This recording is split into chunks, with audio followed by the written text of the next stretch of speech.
dealt with a big brand, the Lakers. Lakers is a big brand. Rob Pelinka was an agent. He was given the reins of the franchise. Some thought that was problematic. He likes his stars. Agents do. He brought Westbrook in. It didn't work. Do you think an agent running a team, would that have been hard for you? Is it a good fit? It sounds like it would work, but it hasn't been great so far, David. Well, number one, Rob worked for Arn Tellem, who's my best friend in the business, and I bought Arn's business, so Rob worked for me for several years. I think the issue with the Lakers isn't so much Rob. I think agents are not necessarily uniquely qualified to run a team, but if they're bright and they understand the collective bargaining agreement, I think it gives them a leg up.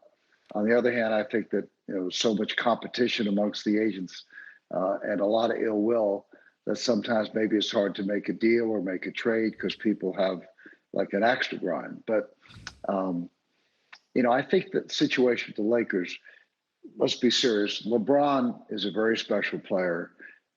There's no one in the NBA who doesn't think LeBron is running the team, that he's overseeing the player acquisitions, he's overseeing trades, and to a large extent, he's even involved in the negotiations for some of the players. And, I'm a big fan of LeBron's. I think he's earned his due. He's earned his props, if you will. But there's an expression in the law that a lawyer who represents himself as a fool for a client.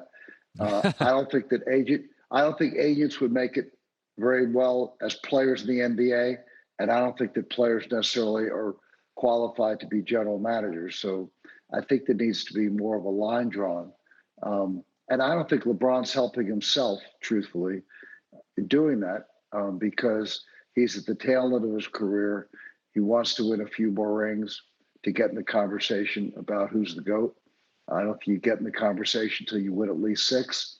And I think he should have a professional general manager work with him to create a team around him that can win a title.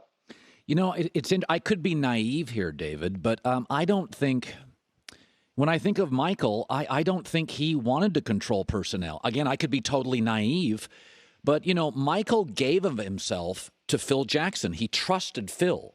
It's well documented now, David, that Phil came to him and said, Michael, you're the best basketball player in the world.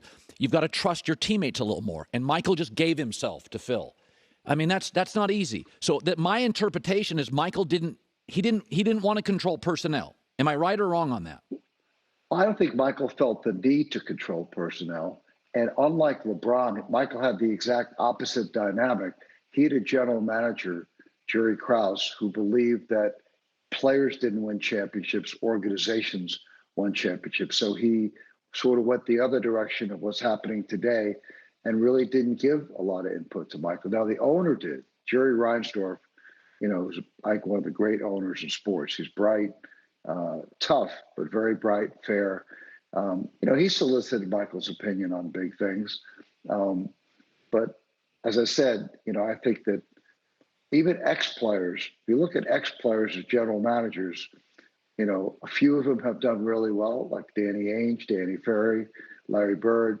But this doesn't automatically mean if you played basketball that you're qualified to be a general manager. Yeah, Clutch Sports and the Lakers, a lot of it's gone public, David. And I want to ask your opinion on this. I said it always feels like the Lakers can't do anything privately. It always gets out into the press.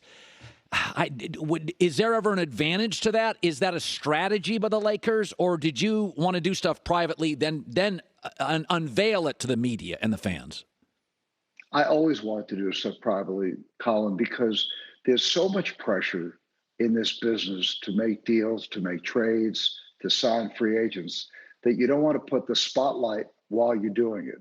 And so when the press used to ask me, what's the likelihood of a player staying with his team or getting traded, I would never respond. I said, let's do a post-game wrap-up. Let's discuss it after it happens, and I can explain to you what our thinking was. But I would never, with few exceptions in almost 50 years, try to get out in front of these things publicly.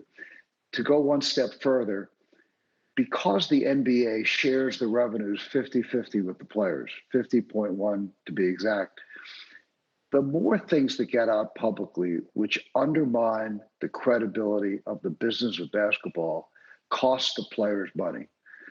Ben Simmons is a exhibit A, if you will. You know, I've done a lot of that in my career. I never did it publicly.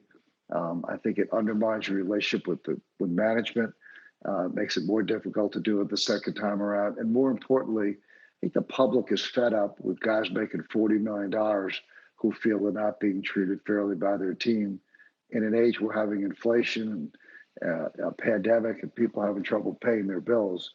It's just a little too much drama. So I think the NBA should levy very serious fines against agents and players when these kinds of things go public, because it undermines the credibility of the game.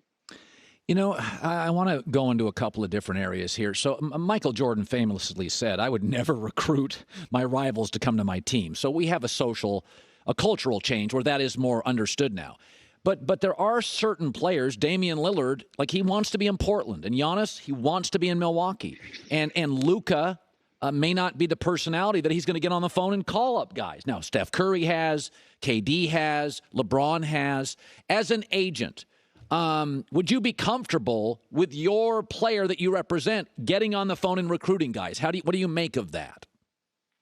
You know, it's a very interesting question. First of all, before I answer the question directly, in Michael's day, there were 4 to 5 times more superstars than there are today. And so I think if a player today does what LeBron did in 10, you know, when he went to Miami and tries to get 3 stars to play together, I think there are only 6 or 7 superstars in the whole league. Right. And so if you concentrate him in 1 or 2 teams, I think, again, you're making it very difficult to have parity. And as a business, the last thing the NBA wants to do is have teams that aren't in the hunt in freaking January, you know, halfway through the season. So I don't think it's a good thing for the business of basketball. And at the ripe old age of 71, my prism in evaluating these things, Colin, is really what's good for the game. You know, the game's been great for so many people, the star players, agents, coaches, general managers. And I think all of us have an obligation to sort of give something back to the game. So my comments aren't personal, you know, because I want more players or I want to recruit certain guys. It's really about the game on a macro level. And I think that, number one, it's illegal for agents to be tampering and making trades and stuff during the year. What's the penalty for players doing the exact same thing? If players unhappy in one place and a superstar calls them up and said, hey, you know, stop playing, or, you know, take it easy, don't get hurt, you'll be on my team next year. I think it undermines the whole credibility of the game. So there are many different reasons I don't think it's productive. And again, this is a question that Adam's going to have to deal with, of how you create a level of discipline so that the players can't do something that agents aren't allowed to do.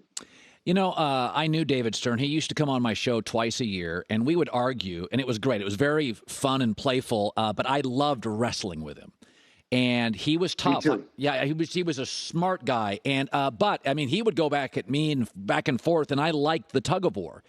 And he was tough. I knew several people that went into negotiations with him, and it got ugly, yelling, screaming. I mean, it was tough. Now, Silver is perhaps not conciliatory, but Adam Silver's a little more gentle.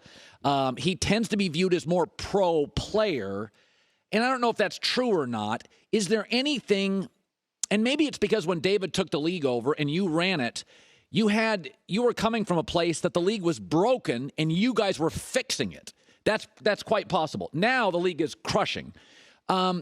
Is there anything that Adam Silver does that you look at today and maybe it's a criticism, maybe you're not comfortable, maybe you think the compass is off? How do you view him as a commissioner? Well, first of all, I really like him personally. He's incredibly bright. As you suggest, you know, the times have changed. You know, David had to be the way he was to grow the business from what he inherited in 1984, when he's coming off a time when the NBA finals were on tape delay. Yes. You can even imagine that. Yeah. And I think he got the owners in line. Adam's coming in a different time. He's younger. He's much more technologically savvy. The biggest criticism I have of the league and the union is the conflict that they allow to allow agents and agencies to represent players in management. Adam's a lawyer. Michelle Roberts was a lawyer at Skadden Arps. There's not a law firm in the world, certainly not in America,